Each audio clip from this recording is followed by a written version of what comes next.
Pois é, bateu à vontade, joguei ele. Um reboot ousado, um novo visual para o Dante e uma divisão entre os fãs que ecoa até hoje. DMC Devil May Cry, lançado em 2013, tentou reinventar uma das franquias mais icônicas dos games, mas será que conseguiu? Bom, hoje em dia sabemos que ele é um jogo subestimado, sim, mas o que causou todo esse nojinho por ele é seu visual. Bom, vamos lá. Para entender DMC Devil May Cry, vamos voltar para 2010. A Capcom decidiu dar um reboot na série, acreditando que a fórmula clássica estava desgastada. Uma coisa é certa, a Capcom sempre arrisca, diferente de uma, que não arrisca tanto assim, Ubisoft. A desenvolvedora britânica Ninja Theory foi a escolhida para trazer um olhar mais ocidental e moderno. E foi aí que começaram as polêmicas. O primeiro trailer mostrou um Dante bem diferente, jovem, rebelde, cabelo preto e visual mais urbano. Os fãs odiaram, memes surgiram, fóruns explodiram e muitos disseram que não era o Dante que conheciam. E como eu disse no começo, esse jogo é totalmente americanizado. Conforme eu fui jogando, eu certamente fui vendo isso. Eu lembro da reação da época e também fiquei desconfiado. Mas, como vamos ver, a proposta da Ninja Theory era ousada e tinha seus méritos. Aqui um alerta de spoiler, pra quem nunca jogou o jogo, então fica avisado, mas eu vou ser breve no assunto. A história se passa em uma realidade alternativa. Dante vive como caçador de demônios, sem saber muito sobre sua origem. Logo descobrimos que ele é filho de Esparda, um demônio lendário, e Eva, um anjo. Esse sangue híbrido o torna especial, é claro, um Nephilim, e alvo do vilão Mundus, o rei dos demônios. Inclusive, na minha opinião, não engoli muito esse Mundus aqui, velho. Quer dizer, ficou legal até, mas eu prefiro o Mundus clássico, com toda aquela imponência. Já este Mundus do DMC Devil May Cry, ele não passa nem metade da imponência do Mundus original. Sério, não tem como, mas gosto é gosto, e o seu pode ser diferente do meu, é claro. Vamos lá. No início, Dante é arrastado para o limbo, conhece Kate e começa a entender o controle demoníaco sobre o mundo humano. No meio, as coisas dão uma mudada, a trama se intensifica quando Virgil aparece. Juntos, eles planejam derrubar mundos, aí vem o clímax, a batalha final contra mundos traz revelações e um tom mais sombrio. E especialmente com a reviravolta de Virgil, que mostra suas verdadeiras ambições. Inclusive, nesse mesmo final, tem um bug que aconteceu comigo do Virgil simplesmente ficar imortal. Cara, sério. Eu reiniciei essa luta umas 4 vezes. Parece que se você não ativar o Devil Trigger e acertar o Virgil quando ele tá recuperando HP, meio que esse bug acontece. O gameplay é onde DMC Devil May Cry brilha. A Ninja Theory criou um sistema de combate fluido e acessível, mas ainda assim cheio de profundidade. O Dante pode alternar entre armas angélicas e demoníacas em tempo real, algo que muda totalmente o ritmo dos combos. As armas têm funções diferentes, anjo para velocidade e alcance, demônio para força bruta. Confesso que é gostosinho de jogar e não perde o ritmo, agora o fato de ficar segurando o botão para poder usar o poder pode ser chato para alguns. No meu caso, não achei tão chato assim. O sistema de estilo ainda está aqui. Quanto mais criativo e variado o jogador for nos combos, maior é a pontuação. Mas não tem mais o estilo de luta, como Royal Guard, Trickster, Gunslayer e Swordmaster. O sistema para combar é no modo demoníaco ou no modo angélico, mas não é bicho de 7 cabeças. Eu gostei muito do ritmo. Os cenários do limbo que se distorcem e atacam o jogador trazem variedade, mas confesso que senti falta de um pouco mais de desafio em algumas partes, principalmente comparado com os DMCs anteriores. E o jogo não tem load, é transição para gameplay direto, então é um ponto a favor aí. A estética do jogo é um show à parte, o limbo é um lugar distorcido, surreal, cheio de cores fortes e elementos urbanos. Cada fase tem identidade própria, e os cenários mudando em tempo real criam momentos memoráveis. A trilha sonora pesada eletrônica, como bandas como Noisia e Comb Christ, causou perfeitamente com o estilo rebelde e moderno do Dante. Particularmente, acho que a direção de arte foi subestimada. Muita gente odiou o visual do Dante, e certamente eu me incluo nessa. Tanto que eu usei a skin do Dante clássico para dar uma amenizada. Mas, os cenários e trilhas são incríveis mesmo. Quando o DMC Devil May Cry saiu, a recepção da crítica foi positiva.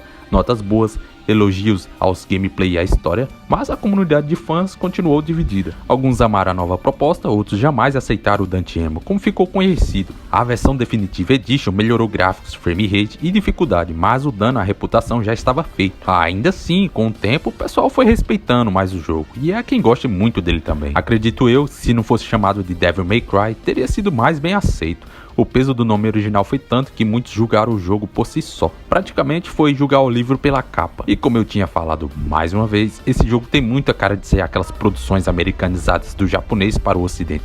Assim como acontece com alguns filmes, como O Grito, que tem 2 versões, do Death Note da Netflix, que o de 2006 é diferente pra caramba do filme da Netflix. Nesse caso, o 2006 ele é bem mais fiel, o da Netflix nem preciso dizer, né? tem nada a ver. Ambos diferentes um dos outros. O jogo tem um easter egg para fãs antigos, como a peruca branca que o Dante coloca, ironizando o visual clássico. Ou você pode pensar que foi para tirar onda da cara de alguns.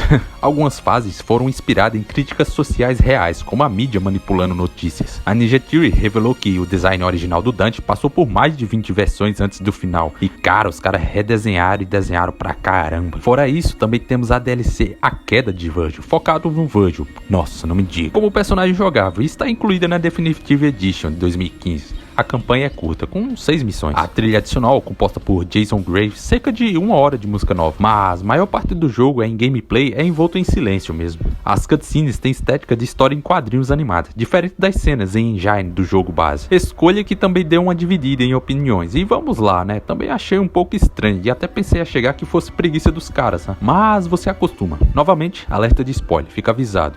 É a história da DLC agora. A DLC começa logo após a derrota de Virgil para Dante. Sangrando e humilhado, ele cai no purgatório e é guiado por uma voz que se revela como Eva, sua mãe. No caminho, ilusões de Dante e Kate o provocam até que surge um antagonista central, Hollow Virgil, um duplo que porta o pingente perdido do protagonista. Esse Virgil oco diz que o coração de Virgil tem 3 buracos, metáfora para suas falhas, e o força a corrigi-los em provações que misturam combate e plataforma. No clímax, Virgil mata o próprio duplo, absorve esse poder e retorna ao mundo real, onde demônios se ajoelham diante dele. A história coloca Virgil diante da própria ambição.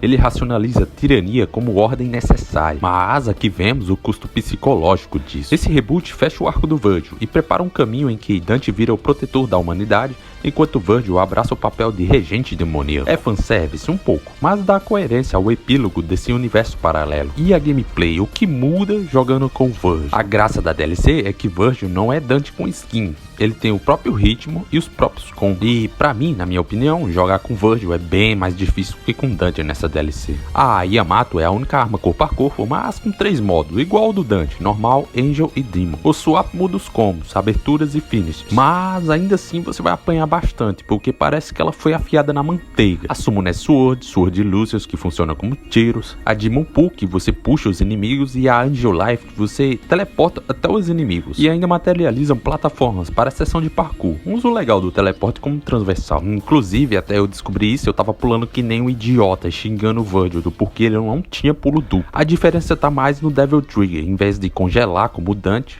o Virgil cria um doppelganger. A campanha desbloqueia o Angel e depois o Demon durante as primeiras missões. O DT e a técnica de Summon Sword liberam na metade. Há 4 dificuldades, incluindo Virgil Must Die, e a Definitive Edition adiciona ajustes e modo extras como Virgil Blood Palace, Turbo e Hardcore. O level design é abstrato e fragmentado, ruínas suspensas, planos quebrados, tipo emulando um limbo pessoal. As fases reciclam famílias de inimigos do DMC base, mas o chefe marcante é o Hollow Virgil, da missão 5. A trilha sonora Jason Graves vai para o lado textural, atmosférico, combinando com o cenário mental do Virgil. As cutscenes em motion cômico dão identidade, mas alguns reviews criticaram a execução pobre em relação ao padrão de jogo base. E sim, você pode gostar ou não, vai saber, mas parece bem preguiçoso mesmo. A narrativa é mais direta e moderna do que os DMCs clássicos. Tem críticas sociais como manipulação mediática e controle corporativo, sabe, aquele lance do sistema te controlando. Deram um tom único, mas ao mesmo tempo perdeu um pouco do charme exagerado e quase teatral dos jogos antigos. E é isso, mesmo polêmico, o DMC Devil May Cry abriu portas para novas ideias, mas a Capcom acabou voltando ao Dante clássico. Minha opinião, DMC é um jogo injustiçado, ele é o que eu diria de um ótimo spin-off. Tem falhas? Sim, mas trouxe inovação, ótimas mecânicas e uma história interessante até. E se você não tá com nada pra jogar ou nada pra fazer, vale a pena jogar o jogo hoje sem preconceito. Se você gostou, se inscreve no canal, deixa um like, compartilha, comente o que você achou deste jogo. Até a próxima, eu sou o Rick. Missed.